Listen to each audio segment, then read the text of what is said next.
আজকে দেশে কোথায় সরকার, কার কাছে আমি বিচার চাইব? 2010 সালের 13 নভেম্বর ঢাকা সেনানিবাসের বাড়ি ছাড়েন খালেদা জিয়া। তৎকালীন সময় বিএনপি অভিযোগ করে বল প্রয়োগ করে খালেদা জিয়াকে সেনানিবাসের বাড়ি থেকে উচ্ছেদ করা হয়েছে।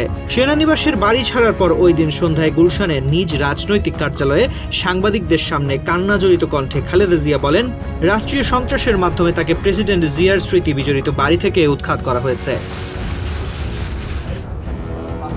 উল্লেখ্য, ঢাকা সেনানিবাসের শহীদ মইনুল রোডের 6 নম্বর বাড়িতে থাকতেন 3 বারের প্রধানমন্ত্রী বেগম খালেদা জিয়া।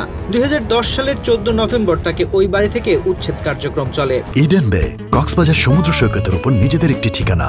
মাত্র 5 লাখ টাকায় আপনিও হয়ে যেতে পারেন এই হোটেলের মালিক। ইডেন বে, আ কনসার্ন অফ ভাইয়া হোটেলস। বেলা 11টার দিকে পুলিশ ও র্যাব খালেদা জিয়ার বাড়ির প্রধান গেট ভেঙে ভেতরে প্রবেশ করে। এ সময় তারা বাড়ির ভেতর ও বাইরে থেকে মাইকে বেগম জিয়াকে বের হয়ে আসতে বলেন।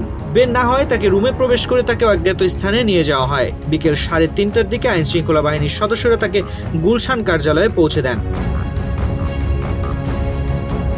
রাজনৈতিক পট পরিবর্তনের পর খালেদা জিয়ার ক্যান্টনমেন্টের বাড়ি নিয়ে ফের আলোচনা শুরু হয়েছে।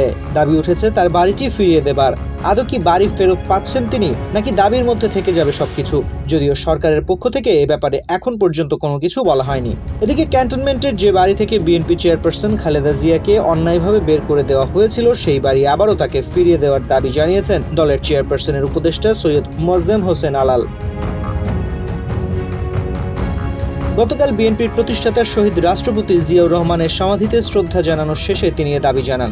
খালেদা জিয়াকে ক্যান্টনমেন্টের বাড়িটি ফিরিয়ে দেওয়ার দিকে ইঙ্গিত করে প্রতিরক্ষা বাহিনীর উদ্দেশ্যে মোয়াজ্জেম হোসেন আলাল বলেন, মামলা নিষ্পত্তি হওয়ার আগেই মইনুল রোডের বাড়ি থেকে খালেদা জিয়াকে এক কাপড়ে বের করে দেওয়া হয়েছিল।